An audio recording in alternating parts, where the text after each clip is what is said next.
La intelectual belga Chantal Mouffe es considerada un referente de la filosofía y la ciencia política postmarxista y postestructuralista. Cuenta con una licenciatura en Filosofía y Letras por la Universidad Católica de Lovaina, una maestría en Ciencia Política por la Universidad de Essex y un doctorado por la Universidad de París. Ha realizado investigaciones en las universidades de Harvard, Cornell y California, así como en el Instituto de Estudios Avanzados de la Universidad de Princeton y el Centro Nacional de la Investigación Científica de París. Entre 1989 y 1995, fue directora del programa del Colegio Internacional de Filosofía de París. Es reconocida por obras como Hegemonía y Estrategia Socialista hacia una radicalización de la democracia, que escribió con Ernesto Laclau, su esposo, además de El retorno de lo político, La paradoja democrática y Por un populismo de izquierda. Actualmente es profesora de Teoría Política en la Universidad de Westminster, en Londres. Aquí estamos de nuevo en nuestros diálogos por la democracia en TV UNAM. Tenemos una invitada de lujo, Chantal Mouffe. Bienvenida aquí a la UNAM. Bueno, muchas gracias por la invitación.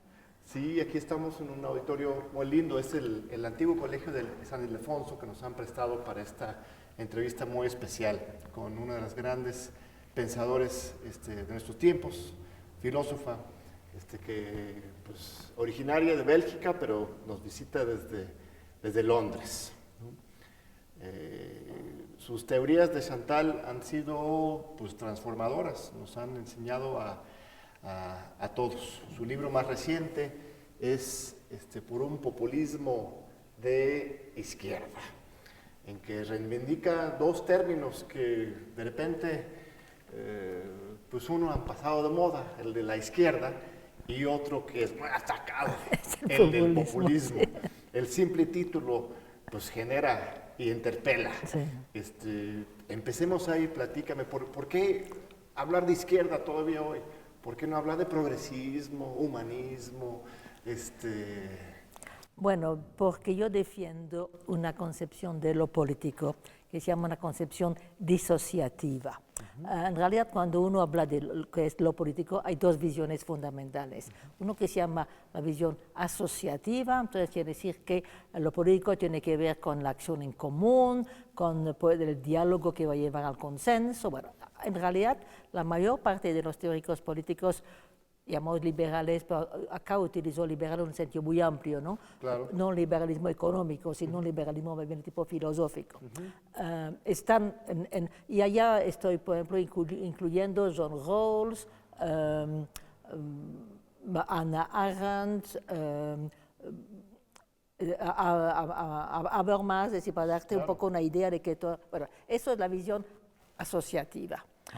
Y hay otra visión, que es la visión disociativa, que dice no, lo político tiene que ver con el conflicto. Y si hay política es porque hay conflictos en la sociedad y conflictos que algunos de ellos no se pueden resolver racionalmente. Y eso es lo que se llaman antagonismos. Antagonismo no es cualquier conflicto, no es un tipo que simplemente va a haber gente que gana y gente que pierde. Bueno, es una visión que en realidad no está tan difundida, porque tiene una genealogía muy... Tucídides, Hobbes, después más cerca, en realidad entre ellos Maquiavel, porque para mí Maquiavelo es realmente uno de los grandes teóricos de la concepción disociativa. Después, más cercamente a nosotros tenemos, gente como Carl Schmitt, pero también Max Weber. Claro. Y yo, y Marx, desde luego. Y Marx también, sí, pero en realidad, de alguna manera podríamos en un momento decir cuál es la especificidad de Marx respecto de la visión disociativa. Porque el problema con Marx, diría, es que tiene una visión disociativa, pero no hasta el final. Por ejemplo, en la cosa del marxismo no hay realmente antagonismo en el sentido de que no se pueden resolver. Para Marx, claro, para Marx el comunismo, el comunismo exactamente, es la resolución de cualquier conflicto y comparte esa idea del consenso. En el momento en el cual ya no habrá más clases sociales, entonces ya no habrá más antagonismo. ¿Ves? Entonces eso es, Marx está como en la mitad entre... Y bueno, es una visión justamente dialéctica que considera de que hay muy hegeliana, ¿no? Que hay momentos en el cual se puede, digamos, superar la oposición. Claro.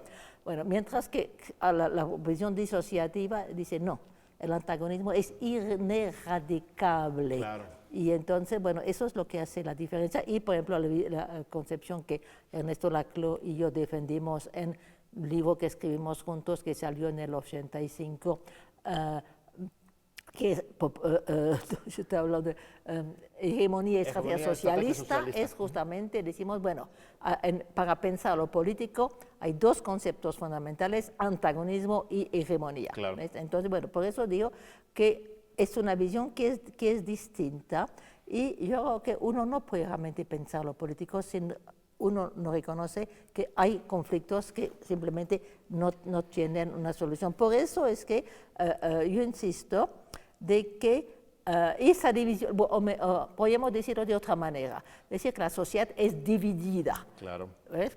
Y entonces, bueno, la concepción del populismo que desarrollamos después se inscribe mucho en esa concepción, pero la manera de poner, digamos, en forma la división de la sociedad que había existido, bueno, en los términos de la Revolución Francesa, es derecha-izquierda. ¿Ves? Aquí quiero insistir que no hay que darle un contenido muy específico, es decir, no es una... Se van ir definiendo de manera distinta según épocas, pero básicamente para mí la distinción izquierda-derecha implica reconocer que la sociedad es dividida. Y por eso es que yo quiero mantener el término de izquierda. Claro que yo entiendo de que evidentemente en algunos países la gente, cuando vas a hacer una campaña política, no tiene mucho sentido si uno quiere hablar, justamente tener resonancia popular, decir, nosotros somos la izquierda, porque en muchos países, bueno, en Francia seguramente, pero también en gran parte, digamos, en España hasta ahora, era muy discreditado. Por ejemplo, los indignados en España no se presentaban como de izquierda, ¿ves? Entonces, pero hay toda una discusión, por ejemplo, con el populismo, con mi amigo Íñigo Errejón y con mucha gente. Ellos dicen, no, pero ¿por qué no hablar de populismo progresista, populismo democrático? Bueno, problema populismo progresista en Francia, ese término es completamente acaparado por Macron. Macron te pregunta, nosotros somos los progresistas, entonces tú no puedes decir los progresistas. Y decir populismo democrático, a mí me parece que en realidad si uno quiere insistir que, sobre una división realmente, digamos, fundamental, yo prefiero, además al final del libro yo explico por qué yo quiero mantener la concepción de la izquierda, pero acá quiero insistir, es una izquierda, no es una izquierda concebida en términos, digamos, sociológicos, más bien axiológicos. Son los valores que defiende la izquierda. Y para mí los valores... No la posición de clase como tal. No, los valores que defiende la izquierda son igualdad, justicia social, bueno, y eso me parece que son valores que son todavía, digamos, absolutamente pertinentes y fundamentales. Es muy importante, nada más recuperando, porque estás avanzando muy rápido en el terreno, porque hoy en México, en otros lados, sí, se imagina que los mejores políticos son los que logran construir consenso, ¿no? Reunir, la unidad, siempre es como la palabra mágica para... Y en las elecciones democráticos liberales siempre hay esa presión para ir al centro, ¿no? Para conseguir más votos del otro lado. Entonces nos quedamos con esa idea de que la democracia y la política es unión. Y justamente la fuerza, bueno, una de las tesis más importantes tuyas es no, la política es el rompimiento, o por lo menos el conflicto y el debate sobre los grandes temas, ¿no? Por eso rescatamos lo de la izquierda. Esto luego asusta a la gente, pero ¿por qué vamos a pelear? ¿Por qué vamos a tener conflicto en la política? Esto va a hacernos todos enojados. Pero lo que yo entiendo es que estás diciendo que la división existe ex ante. O sea, ya hay una sociedad dividida, sobre todo en las desigualdades que vivimos en América Latina, Europa, en el mundo. Entonces, lo peor es no reconocer esa división y fingir un consenso que no existe, estoy mal. Sí. No, tienes toda la razón. Bueno, y acá en realidad hay dos cosas que quiero decir. Una que es más teórica y la otra explicar por qué, digamos, a mí en los contextos actuales me parece importante tener eso. Bueno, la cosa, digamos, más teórica, y tú hacías referencia a eso, la gente dice, bueno, ¿por qué? Bueno, por ejemplo, yo recientemente, bueno, pero constantemente en realidad me critican, pero usted quiere establecer una oposición nosotros-ellos. Bueno, evidentemente el populismo es importante, y no, pero ¿por qué no podemos ser todos nosotros? Porque, bueno, para mí la política justamente es una construcción de la frontera nosotros-ellos. El adversario, ¿no? El adversario, ¿ves? Así que hablar de política que sin un nosotros y un ellos, me parece que no tiene ningún sentido. Bueno, eso es una primera cosa. Pero en términos así más, digamos, explicarte el contexto, yo en realidad, mi pensamiento ha sido muy influenciado también por las condiciones en las cuales estaba viviendo en Inglaterra, en el momento en el cual, por ejemplo, uno de los primeros libros que escribí después de Hegemonía con Ernesto, que se tradujo en castellano en torno a lo político. Bueno, salió en el 2005 este libro. Y en realidad era una reflexión, una crítica sobre la tercera vía. Claro, ¿no? Porque yo vivo desde hace muchísimo tiempo en Gran Bretaña, y yo estuve viendo la transformación del Partido Laborista con Blair y con Tony Giddens, que justamente escribió un libro más allá de la izquierda y la derecha. Entonces, la tesis de ellos, y también uno encontraba algo similar en Alemania con Ulrich Beck, bueno, ahora estamos viendo una segunda modernidad. Bueno, había una modernidad anterior donde sí, claro, había antagonismo, pero ya no más. Ahora... El fin de la historia, ¿no? Exactamente. Bueno, era también evidentemente después del colapso del modelo soviético, y bueno, ya no hay más, podemos estar todos de acuerdo. Blair decía, somos todos de clase media ahora porque no podemos entendernos. Claro. Y entonces era así. Yo en realidad el libro era muy una reacción contra eso. Decía no, porque además lo presentaban como un gran progreso.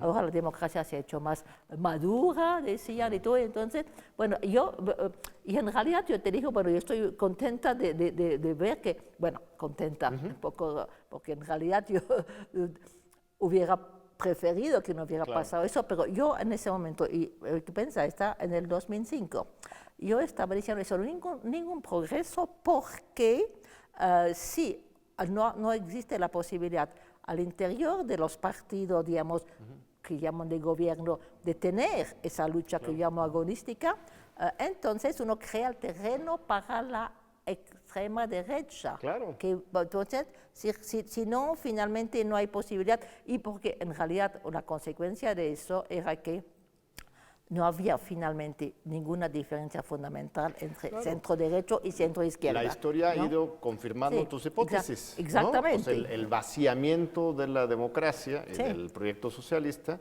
ha generado una respuesta a la derecha y una desaparición. Lo que ha pasado con los partidos socialdemócratas es impresionante. El Partido Socialista en Francia recibió 6%. Aquí en México, el PRD, que también un sector defendía eso de la socialdemocracia moderna, recibió 3% de la votación a la última elección en México. En el Reino Unido también el Partido Laborista ha girado hacia una izquierda populista. Bueno, pero allá tenemos que distinguir realmente entre New Labour de Blair y el Labour de Corbyn, ¿no? Bueno, eso ya porque justamente... Corbyn fue el candidato más reciente que justamente defendía postulados más, tú llamarías populistas. Sí, claro, no, pero ellos mismos... Pero pierde terriblemente, ¿por qué pierde? Bueno, no, pero estamos haciendo una cosa muy concreta, porque, bueno, no, la posición, la política que defendía el Labour Corbyn es una política de izquierda, pero ellos lo reconocían, ¿no? Yo lo pongo como ejemplo allá, pero no es porque se me ocurrió, sino que lo estuve discutiendo. Claro. Por ejemplo, un ejemplo que ellos dan es que, que es muy interesante. ellos, digamos, el lema de la campaña del 2017 era for the many, not the few. Es decir, para los muchos, no para los y pocos. Sí. Y entonces ellos me explicaban que en realidad cuando empezaron a proponer eso, todo el mundo estaba de acuerdo porque era un tema que había utilizado Blair antes, pero en un sentido consensual. For the many, not the few, but no estamos todos juntos. Ellos dijeron, nosotros volvimos a tomar eso, pero haciéndolo, digamos, como una frontera. Claro. For the many, not the few. Sí, not el énfasis the few, en la parte de... Eso, sí. entonces ellos daban, eso es realmente lo que es una estrategia populista. ¿Ves? Eso, bueno, y la cosa del Labour de Corbyn era una ruptura clara con la política blairista neoliberal. Bueno, ahora tú me preguntas, porque fue un choque para todos nosotros, ¿no? Porque evidentemente uno no se esperaba una tal derrota. El problema fue el Brexit, realmente, porque el partido Labour estaba completamente dividido entre, había la mitad que eran para Remain y la otra mitad que quería para el Leave. Y era también muy sociológicamente diferenciado. Las clases populares del norte, que habían sufrido más de las políticas justamente neoliberales, ellos justamente identificaron Europa con las políticas neoliberales. ¿Ves? Ellos pensaron de que habían tenido que todas las políticas de austeridad era consecuencia de estar en Europa. Y era falso, porque en realidad era una cosa perfectamente, bueno, no quiero decir que Europa no estaba en contra de esas políticas, pero eso era, digamos, algo que venía del país. ¿Ves? Y entonces, bueno, este partido estaba dividido, reprocharon mucho a Corbyn de no haber tenido una posición clara, pero él no podía, el pobre, porque él no podía tomar partido ni por Remain ni por Leave, porque en ese caso dejaba la mitad del partido de lado. Entonces tuvo una posición así muy... Bueno, y en realidad el Labour trató, ellos se daban cuenta que había un problema con esa posición del Brexit, y trataron de cambiar el tema. Y más cuestiones de la oligarquía, la desigualdad. Bueno, ¿no? sí, sobre todo, por ejemplo, contra las políticas de austeridad. Ellos trataban de decir, bueno, mire, el Brexit no es una cosa fundamental. Lo que es importante es, por ejemplo, vamos a seguir destruyendo el Servicio Nacional de la Salud. Claro. Ellos, sobre temas sociales, salud pública, ellos pensaron de que poniendo la agenda sobre las cosas sociales, iban a ganar. Pero Boris Johnson es un tipo desgraciadamente muy hábil y logró absolutamente mantener la cosa en el Brexit. Bueno, vamos a salir, take back control, hay que volver a tomar control, get Brexit done. Y eso fue lo que mató a los Pero todavía, laboristas. por lo que cuentas, todavía queda abierta esta agenda social de izquierda que una vez resuelto lo del Brexit, puede volver a surgir. O sea, hay caldo de cultivo dentro de la cultura política inglesa de Gran Bretaña para recibir este mensaje sí, absolutamente, pero desgraciadamente, bueno, eso está bien para el país. Bueno, es un poco temprano para saber, pero la política de Johnson es una política que está... yo llamo eso populismo de derecha, porque justamente, contrariamente a los Tories tradicionales, que no se preocupan en absoluto de las clases populares, Johnson, él se da cuenta que él ha ganado porque los laboristas del norte, la cosa fue una hecatombe, ¿no? ¿Cómo es que dice eso? Hecatombe. No sé si tragedia, un desastre. Sí, bueno, desastre, porque todo lo que llaman el muro de protección de los laboristas en el norte, pasaron todos él tiene cierta base social de la clase trabajadora que lo puede sostener. Y Johnson está consciente de eso. Por ejemplo, justo después... Te voy a interrumpir un segundito porque vamos a un breve corte y ahorita regresamos con la doctora Chantal Mouffe, que nos engalana con su presencia aquí en la UNAM. Aquí estamos de regreso, estábamos metidos en una fascinante plática sobre Inglaterra. Eso en realidad todavía no sabemos, ¿no? Porque está muy cerca, pero los señales que ha dado Johnson, y por ejemplo, muy claramente, día después de que ganó las elecciones, fue a los constituencies, digamos, que eran Labour, y les dijo, yo estoy consciente de que ustedes me han prestado sus votos y que para ustedes debe haber sido muy duro haber abandonado el Partido Laborista, pero yo no los voy a defraudar. Yo voy a defender sus intereses, dijo él, ¿ves?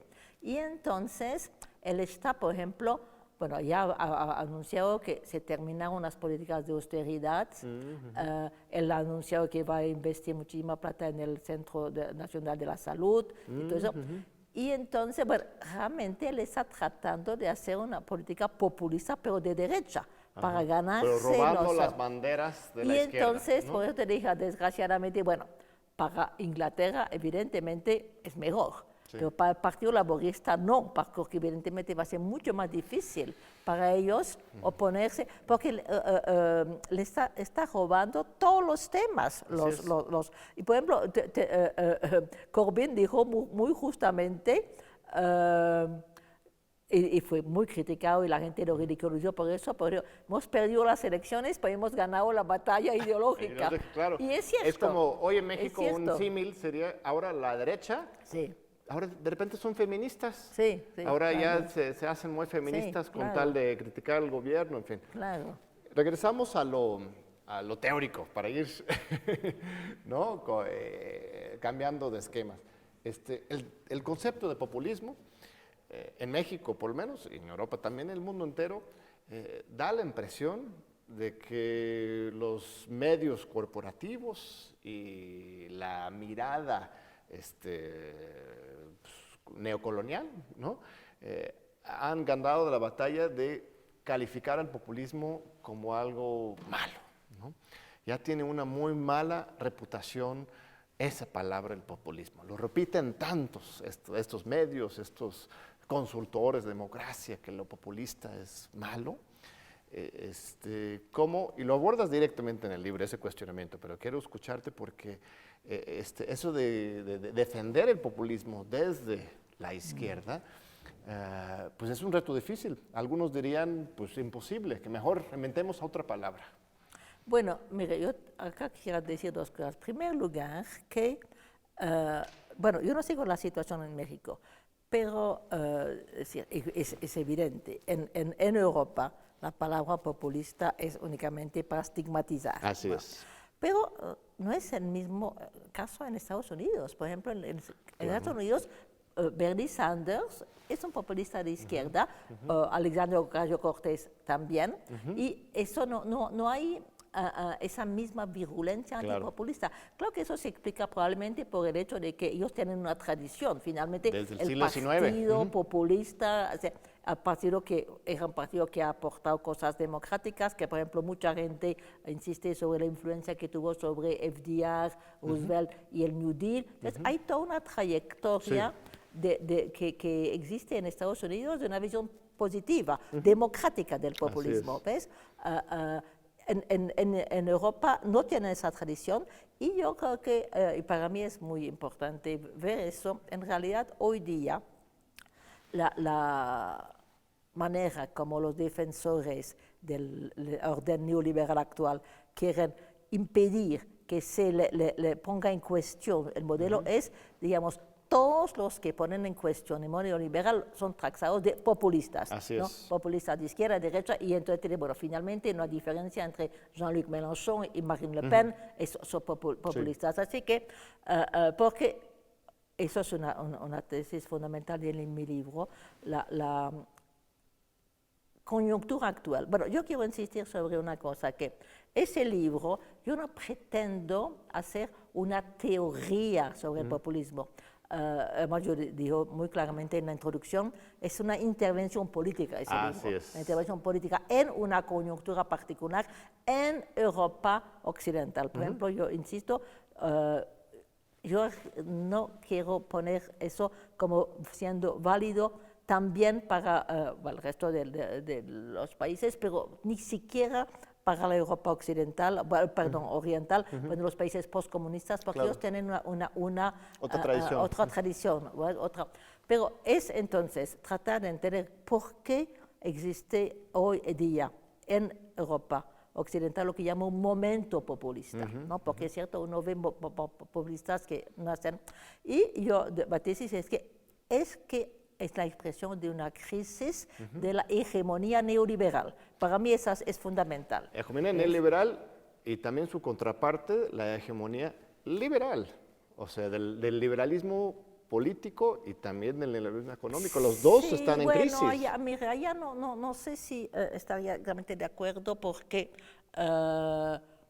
bueno, una de las tesis del libro es que también el populismo que yo defiendo no es un populismo que rechaza los valores del liberalismo político. Claro.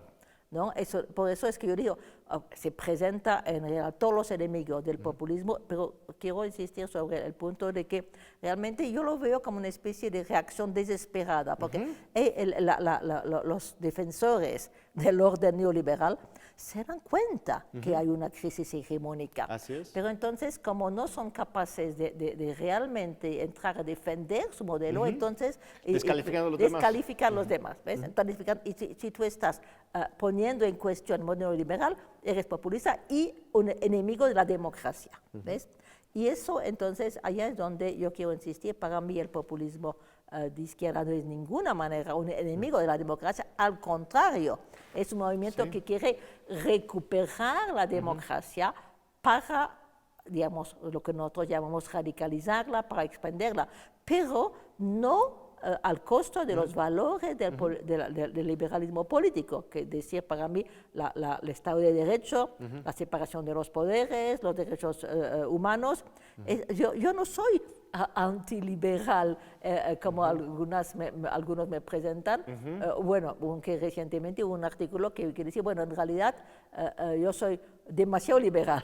Pero yo creo que el modelo que nosotros desde de hegemonía defendimos es un modelo de que, por ejemplo, una de las tesis del libro es que hay que reformular el ideal socialista como radicalización de la democracia. ¿Ves? Entonces no es en absoluto abandonar la democracia. Pero Ni las instituciones, porque eso es, cuando la gente habla de populismo de forma despectiva, negativa, lo primero que dicen es que los líderes populistas, los que utilizan ese discurso de nosotros contra ustedes, que están a favor no a favor de, sino que reconocen el conflicto y participan en ello, también desprecian a las instituciones. A López Obrador, a cada rato, es la gran crítica universal de todos los medios privados y de las élites. Dicen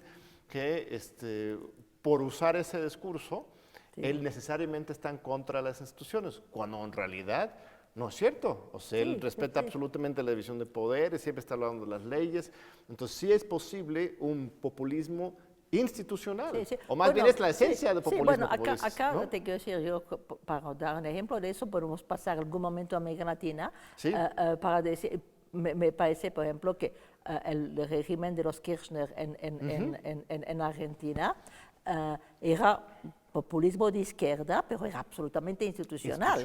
Claro. No pusieron, digamos, nunca en cuestión, ellos trataron totalmente radicalizar, ir más allá, darle más derechos a la gente, pero no pusieron en ningún intento de abandonar eso. En realidad, y eso que decían, es un régimen totalitario, me acuerdo que decían de Cristina.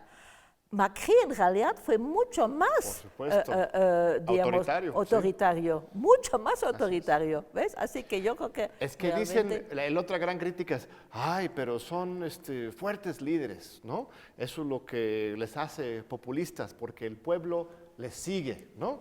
López Obrador dice que vamos a vender el avión presidencial y que compren, está haciendo una lotería, ¿no? Comprar y todo el mundo va ahí, dicen como borregos a seguirlo, ¿no? Cristina Kirchner tenía gran presencia, o Correa o Evo, que eso en sí es malo para la democracia, el liderazgo. Bueno, pero sí, yo sí. entiendo que no, tú yo no dices, creo yo en no estás de absoluto, acuerdo. absoluto. Y eso tiene que ver con otro aspecto de mi reflexión, que es, y eso para mí es muy importante, reconocer la importancia de lo que llamo las pasiones, los afectos en la política. Claro. ¿Ves? Que no hay, porque en la creación de un nosotros, ¿no? Es realmente una movilización de afectos comunes. No es una cuestión que sea simplemente dar estadísticas, hay que movilizar a la gente. Y entonces, bueno, la identificación con un líder es una cosa que es muy importante. Yo creo, Y puede ser democrático incluso. Claro que es democrático. Claro que puede ser, no lo ser, pero no es necesariamente Así antidemocrático. Y si tú piensas, los grandes movimientos, digamos, que ha habido en la historia, más cerca de nosotros, por ejemplo, gente como Gandhi, como Nelson Mandela, siempre es un líder con el cual la gente se puede identificar. Es una cosa muy importante. Y el líder no tiene que ser necesariamente un líder autoritario. Porque eso es el argumento. Líder autoritario va a imponer. No, un líder puede ser también lo que se llama un primus inter pares. Claro. ¿Tienes? No sé cómo traducirías eso, pero no hay lo usamos ninguna, igual aquí. Sí, Primus inter pares. Sí. Y hay perfectamente posible que el líder tenga una relación, digamos, muy democrática, hay una expresión, me parece, a ver, no me quién era de eso, era de alguien de Latinoamérica que decía dirigir escuchando mandar obedeciendo. Sí, mandar obedeciendo. Es la frase zapatista de aquí en México. Mandar obedeciendo, ¿ves? Claro, sí, eso hay líderes que son así, que me parece que esa crítica que automáticamente, no, pero es un poco están desesperados los que quieren defender el orden neoliberal. Entonces quieren, no, si usted va a poner al totalitarismo, al autoritarismo y los líderes, no, eso me parece que es muy importante poner eso en cuestión, pero yo te digo, yo me doy cuenta que no es fácil, no es fácil porque además tú tienes toda la prensa y toda una especie de los centristas en contra, que entonces, sí, a veces la gente dice, bueno, pero es una batalla perdida tratar de darle un sentido positivo al populismo, pero yo creo que es muy importante. Creo que es muy importante. En general, tienes toda la razón, y lo hemos visto aquí en México y en el mundo, que hay un colapso de ese consenso neoliberal que que incluye una cierta interpretación del liberalismo, ¿no? No todo el liberalismo, pero esa idea de que el liberalismo privilegia la libertad sobre la igualdad, los derechos individuales sobre los sociales. Sí hay una versión neoliberal del liberalismo político. Y ese colapso está generando pues, una gran oportunidad, yo creo, para innovar, para crear nuevas maneras de reunir estos conceptos que durante tanto tiempo estaban separados, ¿no? Sí, no. Bueno, acá quisiera hacer referencia a otro de mis libros que se llama el Democratic Paradox, la paradoja democrática. La paradoja democrática, sí. Donde yo analizo el sistema, digamos, nosotros hablamos de democracia, es un modelo específico que llamamos democracia, ¿no? Y es un modelo que hay un científico, un political theorist canadiense, C.B. Macpherson, que ha escrito un libro que se llama The Life and Time of Liberal Democracy. La vida y los tiempos de la democracia liberal. Y el donde él muestra cómo, en realidad, porque lo que nosotros llamamos democracia es un modelo, digamos, que es la articulación de dos tradiciones. La tradición, digamos, democrática de la igualdad, de la soberanía popular, y la tradición liberal, perteneciente al liberalismo político, que es justamente la tradición del Estado de Derecho, como lo decía antes, la separación de los poderes. Pero para mí es algo muy positivo que el liberalismo ha traído a la concepción, porque es el pluralismo. ¿Ves? Por ejemplo, yo prefiero hablar de democracia pluralista para mostrar que no hay que rechazar el liberalismo. Pero entonces lo que dijo en la paradoja democrática es que sí,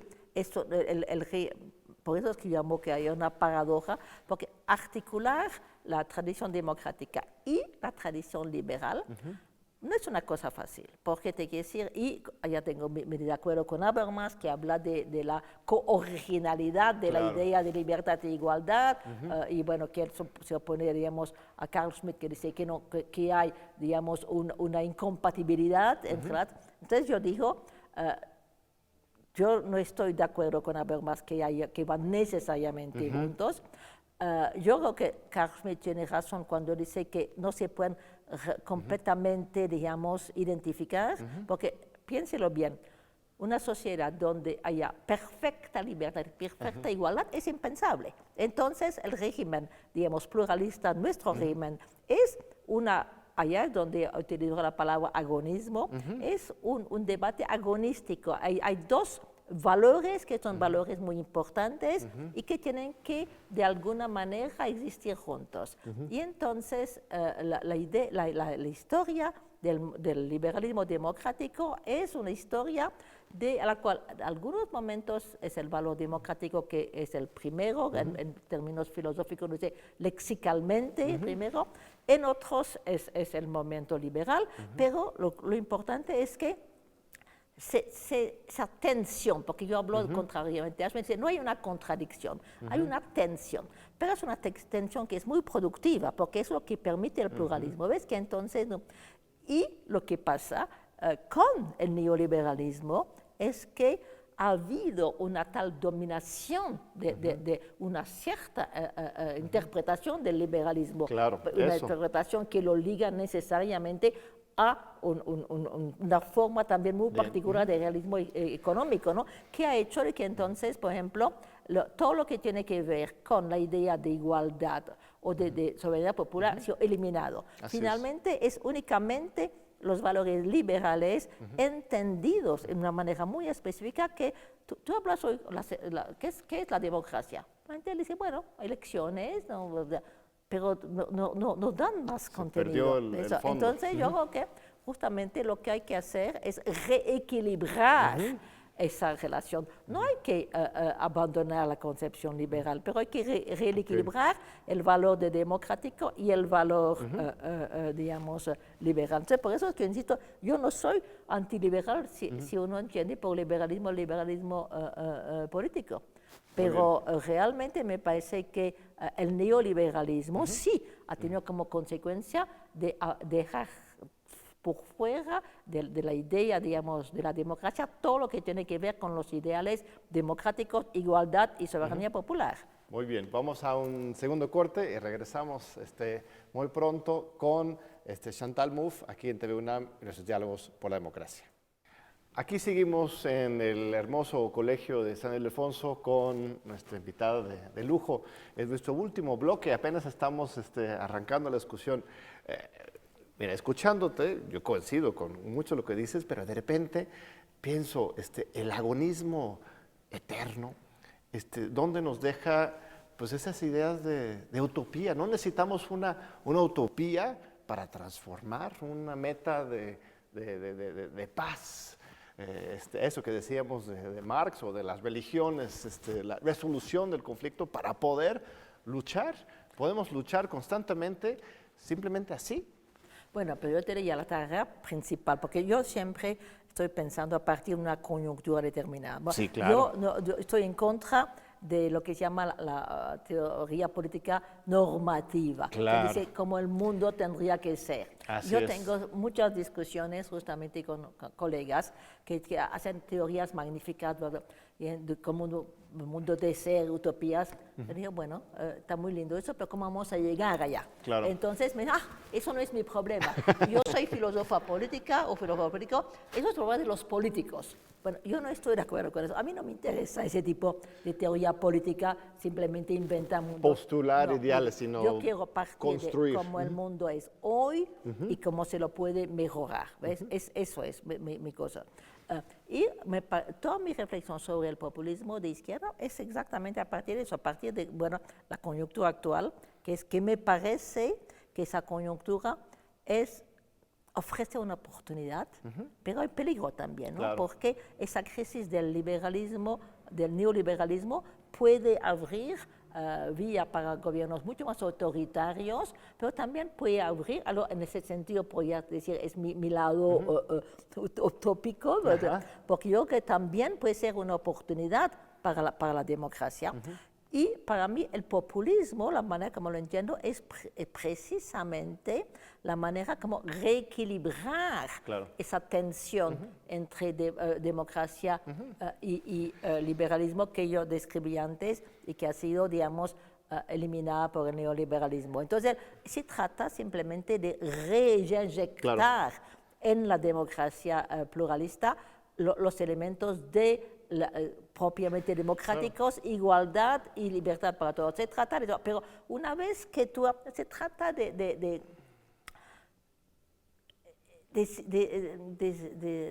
escribir el mundo como tendría que ser, porque yo creo que eso finalmente no es muy democrático. Claro.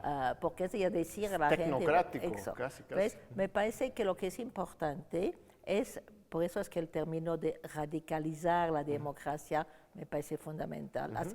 Mi utopía, si quieres mantener ese término, es precisamente eso. ¿Cómo vamos a crear las condiciones para, en primer lugar, recuperar la democracia? Porque hoy no estamos en democracia. Yo hablo de postdemocracia. Claro. O sea, La democracia ya perdió su fondo. Sí, las sociedades, digamos, mi reflexión es sobre... Pero hablamos de democracia, pero no significa nada, ¿no? Entonces, quiero recuperar eso y entonces ver cómo uno puede, digamos, expandir, aprofundir, ¿verdad? Y es eso, pero es un movimiento que nunca va a tener un punto de llegada, ¿ves? A mí me parece que finalmente, piénselo bien, imaginar que uno pueda decir, algún momento, esa sociedad es perfectamente democrática. Ha sido realizada la democracia. Entonces, ¿qué quiere decir? Quiere decir que entonces uno tiene que aceptar las instituciones tal como están. Así es. Que tú no tienes más posibilidad de crítica. Y entonces yo digo, es un poco provocador, que finalmente eso es el totalitarismo, porque es la gente que dice, no, nuestro manicomio, usted no es racional. ¿Entiendes? Para mí el pluralismo implica reconocer que nunca vas a llegar a un momento en el cual vas a decir, estamos realmente en la situación. Resolución de todas las diferencias. Y que entonces ya no hay posibilidad de criticar. Ahora, América Latina es un sitio privilegiado para la experimentación de diferentes formas de hacer política, de pensar política. Tuvimos recientemente una ola rosa de muchos gobiernos progresistas o de izquierda en Sudamérica. Ahora ya hay una revancha de la derecha, aunque ahora está surgiendo pues, México y Argentina como otros espacios de experimentación democrática. América Latina pareciera siempre en ebullición y de un lugar de esperanza, por lo menos así lo vemos desde acá. No sé si desde Europa comparten esa idea de que estamos haciendo cosas muy innovadoras aquí. Bueno, definitivamente para la gente en Europa que ha desarrollado el populismo de izquierda, aunque no necesariamente le llaman de izquierda, Podemos y la France Insoumise, la experiencia latinoamericana ha sido fundamental. Eso lo reconoce tanto Mélenchon como Pablo Iglesias o Íñigo Errejón. ¿No? Entonces ha sido... Monedero también ha estado aquí. Claro, eso ha sido absolutamente importante ver cómo... pero yo creo que se podía crear una movilización, digamos, popular, que se saliera un poquito del esquema marxista tradicional. Porque yo creo que el problema de la izquierda europea es que, yo siempre digo, en primer lugar, es demasiado racionalista, porque no quiere movilizar pasiones. Movilizar pasiones, eso es lo que hacen la gente, digamos, los fascistas, la derecha. Pero si tú le dejas ese terreno a la derecha, evidentemente. Claro. No vas a ver. Y también es una visión un poco demasiado, bueno, dentro, por una parte, evidentemente, tú tienes, digamos, los de centro derecha, centro izquierda, para el cual no hay antagonismo, y o si no está el modelo marxista tradicional que dice que sí, hay que hacer una frontera, pero la frontera tiene que ser necesariamente entre capital trabajo, digamos, clase obrera, proletariado y burguesía. Entonces, yo creo que eso hoy día, con las transformaciones en parte del neoliberalismo, las consecuencias que han tenido, bueno, yo por ejemplo, yo sé que estuvo acá, soy amiga de David Harvey, sí, David claro. Es más marxista tradicional que yo, claramente, bueno, sí. Pero él está muy consciente.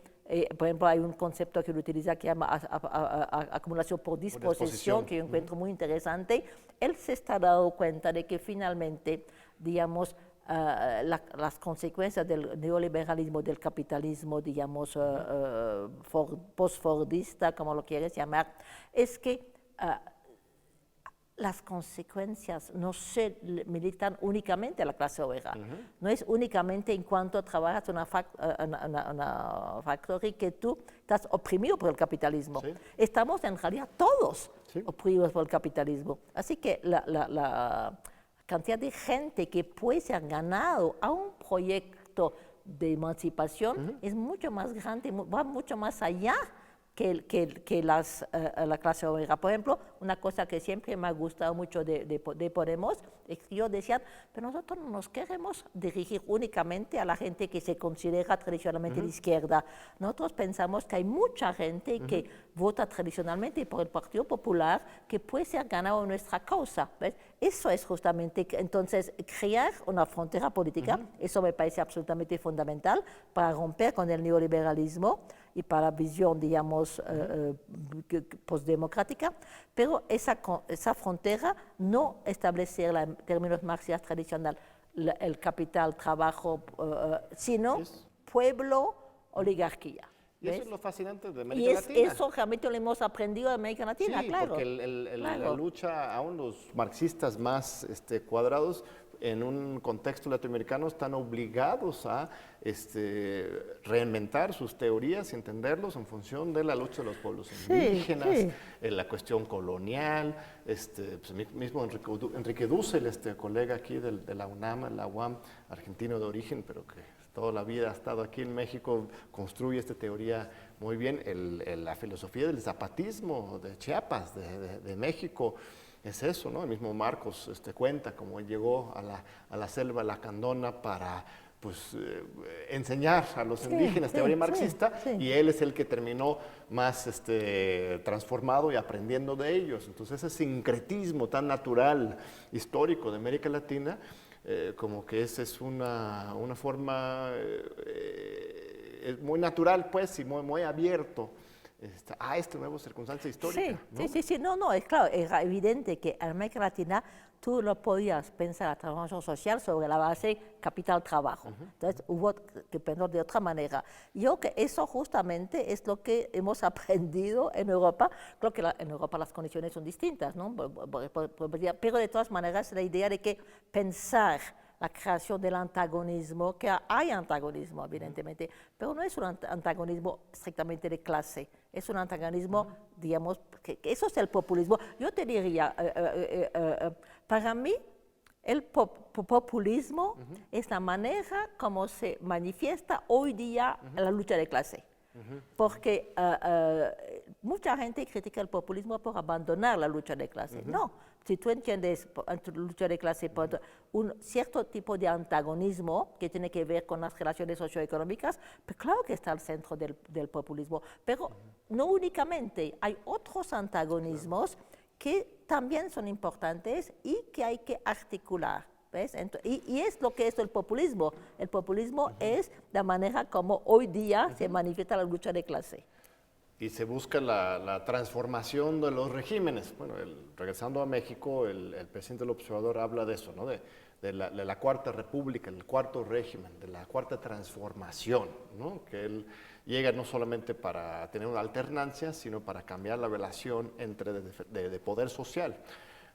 Él define el neoliberalismo no como una ideología estrictamente económica de privatización, sino lo entiende, como David Harvey, como una ideología de clase, de sociedad, de poder social. Entonces, al combatir el neoliberalismo, no solamente estás cambiando de política económica, sino que estás buscando cambiar la estructura del poder en la sociedad. Pero mucha gente en la izquierda en México pues lo critican duramente porque pues se lleva bien con los empresarios, los más ricos, y al final de cuentas está conviviendo con una economía de mercado que de por sí es neoliberal y controlado desde Londres, ¿no? Claro, No por Chantal Mouffe en Londres, pero otras en Londres. Sí. Entonces, es muy difícil realmente ser un transformador en este momento global, ¿no? Ahí tenemos a Trump junto, que nos amenaza. Claro. O sea, realmente hay esperanza, hay condiciones para un florecimiento de las prácticas de izquierda hoy en el mundo. Hablando de México, no, pero claro. en el mundo. Sí, no, bueno, yo insisto mucho sobre que el populismo de izquierda no es un modelo, bueno, no es un régimen, no es una ideología, es una manera de construir la estructura. De luchar por la justicia. De luchar y de construir la frontera política, construir el nosotros y el ellos, ¿ves? Eso es absolutamente fundamental, pero se va a dar de manera distinta, bueno, en los países europeos y ni siquiera en todos los países europeos, pero de manera distinta en España, en Francia, en Inglaterra y en América Latina, ¿ves? Eso me parece muy importante, primera cosa. Segunda cosa, hay que concebirlo como una guerra de posición. Eso para mí es fundamental. Gramsciano, totalmente Gramsciano, que se va a dar justamente, bueno, la guerra de posición quiere decir que, por ejemplo, en algunos casos tienes que hacer alianza con unos industriales en contra de otros. Bueno, no hay modelo que seguir, simplemente es como uno construye una fuerza popular que va a poder, digamos, realmente transformar la sociedad. Pero hay una cosa a la cual quisiera insistir mucho, es que en la idea del populismo de izquierda, tal como lo definió, se trata también de tener en cuenta la articulación con una serie de luchas, como las luchas feministas, como las luchas, digamos, antirracistas, como las luchas ecológicas, que normalmente eso también es una cosa que para marxistas tradicionales no es una cosa fácil de aceptar, aunque están evolucionando mucho en ese sentido, gracias a Dios. Pero, es decir, todas las cosas que no se pueden reducir a cuestión de clase, se ve como secundaria de repente. Exactamente. Por ejemplo, yo siempre he estado activa en el movimiento feminista en Inglaterra y en los años 80, cuando íbamos a hablar con los laboristas, decían, sí, es muy... Bueno, había dos actitudes. Decir, los más abiertos decían, sí, es muy importante eso, pero hagamos la revolución socialista primero y después, bueno. Y había otros que decían, pues son demandas pequeño burguesas, ¿ves? Eso era, y en realidad el libro que escribimos con Ernesto, Hegemonía y Estrategia Socialista, era precisamente porque nosotros decíamos, pero caramba, es tiempo para la izquierda darse cuenta que no hay solamente la lucha de clase, que están muchas otras luchas, y eso también es una cosa que el populismo incorpora y que hace la diferencia, digamos, con una construcción de frontera política en términos de capital-trabajo. Y otra vez la historia te está dando la razón. En el mundo entero hay una nueva ola de activismo feminista, de lucha por la igualdad plena, de insatisfacción, reconocimiento, pero insatisfacción de las luchas de las generaciones anteriores. En México, la juventud, las mujeres en particular, están muy activas y están llamando a una movilización nacional. Sí hay, de repente, mucha hipocresía. Los partidos de derecha, de repente, se montan a esa causa para golpear al partido de izquierda. Pero también, de repente, las izquierdistas tienen ese problema que no reconocen. Entonces, ¿ves esto como algo ya permanente y de largo aliento, la lucha feminista global como una nueva etapa de los movimientos y transformación social mundial o es nada No, más no, una no, para mí pequeña? es una cuestión fundamental, es un elemento fundamental del populismo de izquierda, absolutamente.